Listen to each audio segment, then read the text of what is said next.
Donc ce qui fait, j'appelle les Français que, au nom de la résolution 1373, maintenant qu'ils nous ouvrent bien les yeux et qu'ils appliquent cette résolution dans le plus fin détail sur leur gouvernement et tout acte que leur gouvernement aurait commis et qui s'intègre dans cette résolution 1373 et qui vise l'État français de terrorisme d'État. Terrorisme d'État, que ce soit sur son sol ou sur les autres sols, comme le sol tunisien. Et nous de même, on devrait faire la même chose quand on regarde l'ingérence américaine, l'ingérence allemande, quand on regarde l'ingérence française, qui verse toutes dans le cadre du gros mensonge qui s'appelle terrorisme et Chambi et tout ça, donc nous, on gobe plus ça.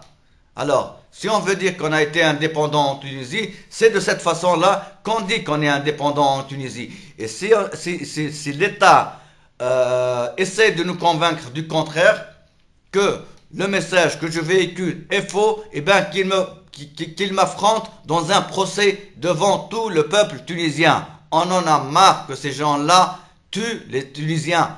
Le gouvernement tunisien est en train de tuer les Tunisiens. Le gouvernement tunisien est en train de ravager l'unité nationale. L'État tunisien, c'est un État de corrompus, de pourris, de menteurs. Tous les médias n'appartiennent pas au peuple. C'est les médias à nos ennemis. Ceux qui les financent, c'est nos ennemis. Et tous ces 4 ans qui se sont passés en ce qu'on appelle la programmation neurolinguistique, où l'on est en train de nous vendre le mensonge et d'enterrer la vérité dans la même politique propagandiste d'Edward Bernays qui a commencé au début du siècle. Donc, ces procédés crapuleux de la gestion des rapports entre un peuple et son gouvernement, ce sont des pratiques qui sont criminelles et qui devraient être révolues. Alors maintenant, c'est à tous les peuples de la terre de retrouver la souveraineté de leur pays. Nous devons maintenir deux choses qui resteront comme une épine dans la gorge de ceux qui veulent instaurer le gouvernement mondial criminel. Alors, nous devons maintenir chacun des pays notre souveraineté et notre ordre social naturel. Et tout ce qui a été mis comme poison dans la société, c'est ça ce que nous devons corriger et rétablir pour que l'humanité finalement puisse avoir une vie décente. Mes chers amis, la modernité, ça n'a jamais été d'avoir des buildings de 100 et de 250 étages avec des signaux d'alarme partout. Non, la modernité, c'est quand tu n'as aucune serrure sur ta porte et ton voisin aussi n'a aucune serrure sur sa porte et chaque matin vous vous croisez, et ben vous vous dites bonjour, comment ça va et vous vous visitez et non pas quand vous vivez dans l'insécurité et la peur l'un de l'autre. Cette peur, elle est montée de toutes pièces. Ce n'est pas la nature de l'être humain. Eh bien, qu'on le comprenne. Encore une fois, je le rappelle, pour ceux qui ont bien ingurgité le poison médiatique, on essaie de dire que les musulmans, c'est des terroristes. Un musulman, s'il assassine quelqu'un d'autre, il n'est plus musulman. Il n'est plus musulman. Il ne peut pas parler d'islam. Prenez cette phrase et vous finissez avec cette phrase-là. Donc un chrétien, c'est la même chose. Un chrétien n'est jamais un assassin. Alors, il y a une grande différence entre quelqu'un qui se trouve obligé à commettre maintenant le plus grand des péchés, qui est l'assassinat. Un seul cas, c'est la légitime défense. Il n'y a pas un autre cas, il n'y a pas un autre cas excusable en islam pour tuer quelqu'un. Il n'y a pas un autre cas, la légitime défense. Alors, donc si les États se mettent comme des ennemis à des gens pacifistes qui n'ont jamais eu d'une prétention de pouvoir ou quoi que ce soit dans ce sens-là, et qui s'amusent à provoquer et à harceler ces gens-là pour les enrager, comme le dit Moustaki. Vous créez les enragés, vous les empêchez de mordre. Donc, il y a loin entre la légitime défense et l'agression premium. Et l'agression première, la légitime défense, est un acte qui est garanti par toutes les lois du monde, les lois naturelles et même les lois écrites. Mais malheureusement, même les lois écrites, on essaie de les occulter. Maintenant, la justice tunisienne escroc, c'est ça à quoi elle se prête. Elle est en train de créer des procès de toutes pièces pour faire taire les Tunisiens. Ils ont trouvé de quoi construire des prisons, ils n'ont pas trouvé de quoi construire des écoles, ni élever le salaire des enseignants. Pour les prisons, ils ont un budget. Pour avoir des avions et des armes et des trucs militaires, ils peuvent s'octroyer un butin de 368 milliards de dinars. Alors, nous sommes en guerre contre qui? La voisine, c'est l'Algérie. Et l'autre voisin, c'est la Libye. Et c'est nos gouvernements qui ont fait tomber la Libye et pas Kadhafi. Donc, ce qui fait, nous n'avons pas d'ennemis avec nos voisins. Nos voisins, c'est nos frères. Mais ceux qui ont créé le terrorisme, c'est les seuls qui ont bénéficié de cette révolution arabe. Et malheureusement, ce que je crains de plus, ce n'est que de la suspicion. Maintenant, dans ma tête, quand je vois que les réunions des ministres de l'intérieur arabe, c'est les seules réunions que notre gouvernement ne rate jamais, ni le gouvernement arabe. Maintenant, on devrait comprendre pour qui roulent les ministres de l'intérieur arabe. Et c'est une question à laquelle ils devraient répondre. Les Tunisiens devraient savoir qui finance ces médias et devraient savoir aussi de façon la plus claire qui est en train de former notre armée, de former ses forces spéciales, qui est en train de les faire entrer dans le pays et dans tous les pays voisins et même les pays de la frontière nord de la Méditerranée. Ce sont les dossiers que l'État tunisien maintenant devrait ouvrir avec des plateaux ouverts pour tous les Tunisiens et surtout ceux qui ont une version contraire à la version de l'État tunisien. Donc on ne cherche pas des organisations internationales pour obtenir nos droits en tant que Tunisiens. Nous n'avons pas besoin de chercher refuge dans un quelconque autre pays, mais que les Tunisiens maintenant défendent leur pays, et que les Français eux-mêmes défendent leur pays, et que tous les peuples de la terre défendent chacun de son côté son pays. Voilà le message que je voudrais vous passer à l'occasion de ce 20 mars 2015, qui pour moi est une journée comme toutes les autres. On nous a enlevé la joie de vivre, on nous a enlevé notre sourire, on a joué de tout, on a joué de nos vies.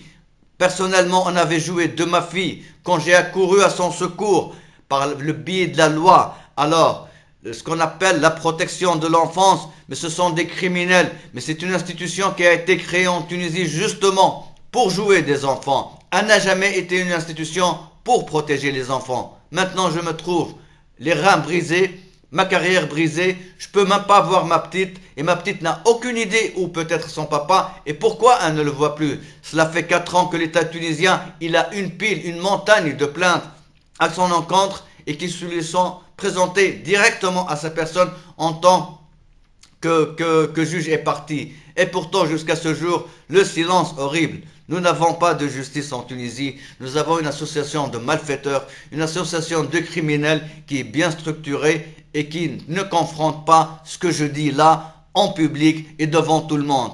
Alors, nous ne sommes pas dans un état pharaonique qui ne veut nous montrer que ce qu'il veut qu'il nous montre. Donc ce qui fait ça, c'est notre droit. Je n'ai rien à foutre avec ce gouvernement, ni avec ceux qui louent ces bâtiments, ce qui me donne le droit, pas seulement de critiquer, mais demander l'examen de ce gouvernement-là, c'est que ce gouvernement, il gère mes affaires, il gère ma vie. Ce gouvernement a brisé ma vie et la vie de tant de Tunisiens. Ce gouvernement est en train de dilapider les biens publics, de dilapider la souveraineté tunisienne, de jouer avec l'ordre social tunisien, avec sa religion même.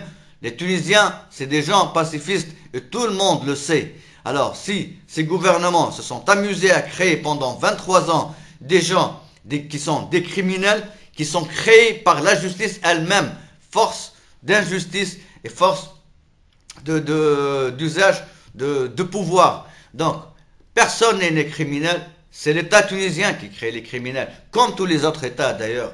La nature humaine, elle n'est pas agressive. Tout ce qui est escroc de la philosophie comme Thomas Hobbes, qui dit que l'homme est un loup pour l'homme, c'est du mensonge.